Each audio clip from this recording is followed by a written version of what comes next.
làm gì vậy? Hả? Ông ngoại gì đây? Ông đi lao đi đâu? Dạ lao đi đâu?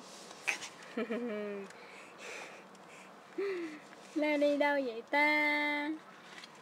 Nè.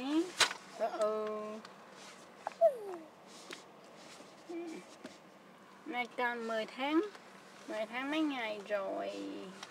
10 tháng 2 tuần tuổi. Con đang làm gì đây? Con đang tìm kiếm gì? Không có được chơi này đâu. Chơi cái nhạc lại đi. Chơi nhạc lại đây nè. Nói Lily. Lily à. Lily ơi. Cái áo đẹp của ta con ơi kìa. Nè, chơi nhạc của con lại đi. Nè, nhạc của Lily nè.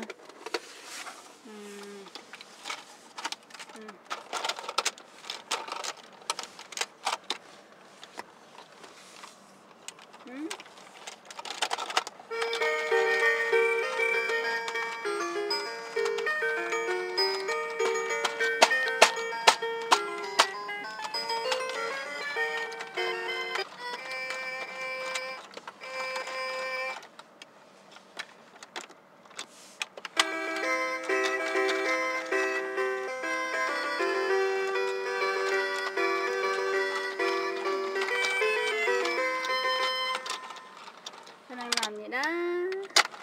Con chơi nhạc hả? Đang vậy phải không?